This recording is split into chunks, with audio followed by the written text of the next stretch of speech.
हमेशा औरतों के खिलाफ ही रहते। मैं जो फैसला सुनाता हूँ वो भगवान की आज्ञा होती है। इस लड़के ने अपने मन से शादी करके अच्छा नहीं किया। लड़के को घर भेज दो और इसकी शादी इसकी जाति की किसी लड़के से करवा दो। लेकिन ये लड़की, इसे तो गांव के बाहर निकाल दो। नहीं नहीं जमींदार साहब, ये क्या बोल रहे हैं? ऐसा नहीं हो सकता। मेरी बेटी मासूम है, इसे अच्छे बुरे की समझ नहीं है। अरे कहाँ जाएगी ये बेचारी? कहाँ जाएगी? इतनी चिंता है तो पूरे परिवार का गांव निकाला कर देते हैं। बेचारे पूरे बसे बसाए परिवार को गांव छोड़ना पड़ता है। चाहे जो हो, अगर बेटियों को कंट्रोल नहीं कर सकते तो गांव में रहने का कोई मतलब नहीं है। यहाँ औरतों को दब कर रहना होगा। कोई भी अपने हिसाब से कुछ नहीं कर सकता। सब ईश्वर की मर्जी से ही होगा। तभी गांव का एक आदमी दौड़ा दौड़ा आता है। सरपंच साहब, जमींदार साहब, वो कालिया है ना, उसकी बेटी पढ़ने के लिए शहर जा रही है। अच्छा, ये कब हो गया? और कालिया की हिम्मत कैसे हो गई ऐसा करने की? लेकर आओ उसे और उसकी बेटी को। बस फिर क्या था, हाजिर हो जाते हैं कालिया और उसकी बेटी सरपंच के सामने।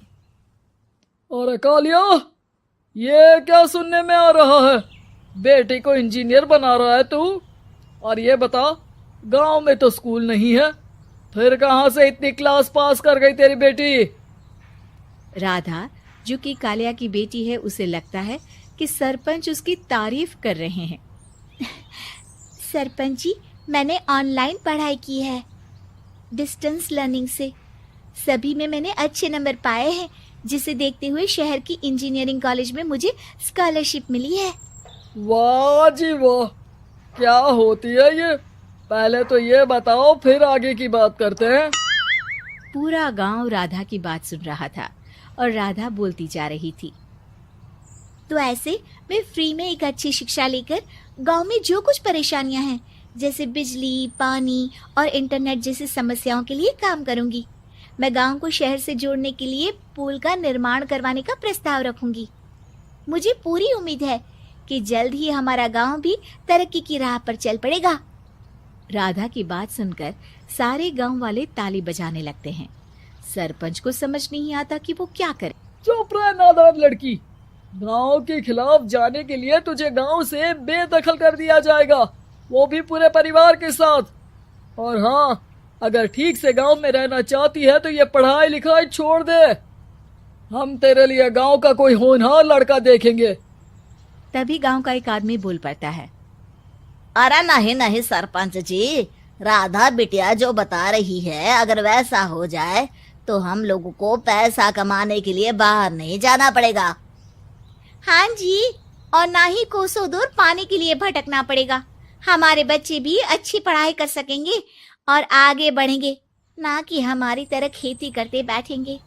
क्यों गांव वालों, राधा बिटिया का साथ देना चाहिए ना। सरपंच देखता है कि गांव राधा के साथ है तो वो चुप हो जाता है। वो घर आकर अपने सलाहकार से बात करता है, जो बहुत ही चालाक किस्म का इंसान होता है।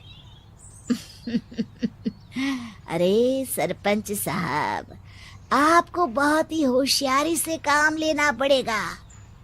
एक बार गांव तरक्की कर गया, यहाँ के बालक पढ़ लिए तो कोई ना पूछेगा आपको। और फिर ये जो बेटा और बेटी है ना आपके, इनको भी आम लोगों की तरह ही जीवन जीना होगा। हाँ, लेकिन करे तो क्या करे?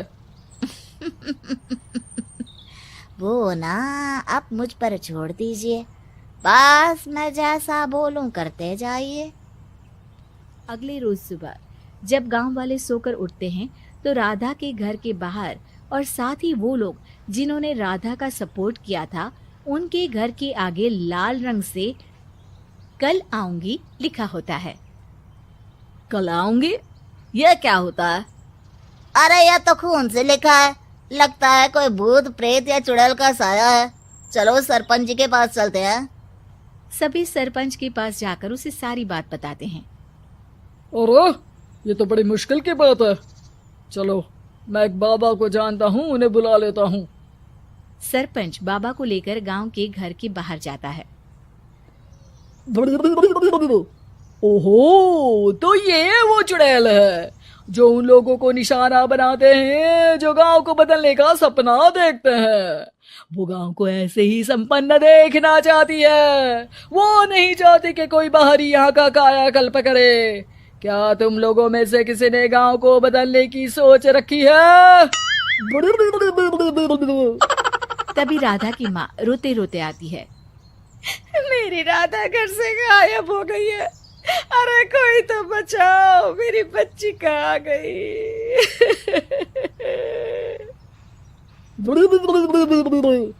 ले गई वो चुड़ैल, तेरी बच्ची को ले गई।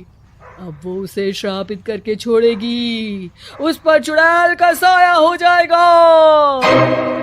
तभी बुरी सी हालत में राधा भी वहां आ जाती है। उसके बाल चुड़ैल की तरह फैले होते हैं और कपड़ों में खून लगा होता है। सभी राधा को देखकर डर जाते हैं।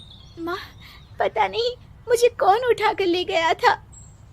अरे दूर दूर हो जा चुड़ैल, अब हम लोग इस गांव में नहीं रुकेंगे। अरे कैसे बातें कर रहे हैं आप? कल तो आप मेरे भरोसे गांव का हुलिया बदलने, अपने बच्चों को पढ़ाने और तरक्की उन्नति की बात कर रहे थे, तो आज क्या हो गया आपको? ये फिर तुम लोगों को बहकाएगी। ये चुड़ैल गांव में आ चुकी है, ऐसे ही ये तुम्हारे घर के बच्चों को भी ले जाएगी। गांव वाले राधा को गांव से बाहर निकाल देते हैं। उसके माँ बाप रोते रहते हैं, लेकिन गांव वाले नहीं मानते। मैं भी अपनी बहन के साथ गांव के बाहर रहूंगा, लेकिन वो पढ़ाई नहीं छोड़ेगी। वहीं सरपंच के घर पर सलाहकार कहता है। देखा, सांप भी मर गया और लाठी भी नहीं टूटी। लेकिन अगले ही दिन सरपंच के घर के बाहर भी वही शब्द लिखे होते हैं। और फिर सरपंच की बीवी कहती है, हमारी बेटी को किसी ने अगवा कर लिया है।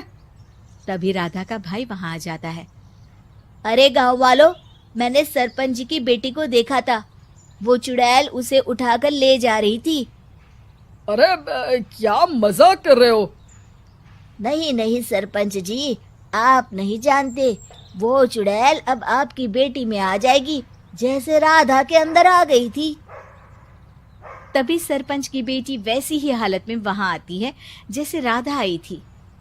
पापा, पता नहीं कैसे मैं गायब हो गई थी। चुड़ैल, इसके अंदर भी चुड़ैल का साया है, मारो इसे। अरे नहीं नहीं, इसे भी राधा के पास गांव के बाहर ही भेज दो। अरे चुप रहो, मेरी बेटी कहीं नहीं जाएगी और चुड़ैल वुड़ैल कुछ नहीं होता है। अरे कैसे बात कर रहे हो सरपंच जी? आप तो बोल रहे थे कि आपका फैसला भगवान का ज्ञान होता है, तो अपने पर बात आई तो अब आप ऐसे बोल रहे हैं। अरे ना ना ना, आपको अपनी बेटी को त्यागना ही होगा। अरे बुलाओ बाबा को।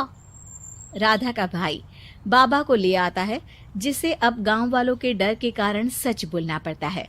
मैं कोई बाबा नहीं हूँ, मैं तो मोची था। ये सलाहकार महोदय ने मुझे कहा था एक्टिंग करने को। अब वो मुझे पैसे देने वाले हैं। अब मुझे माफ कर दो। गलती हो गई, मुझे माफ कर दो। तभी वहां राधा आ जाती है। देखा सरपंच जी, जब गांव के बच्चे साक्षर होंगे तो आप जैसे लोगों की चालाकी नहीं चलेगी।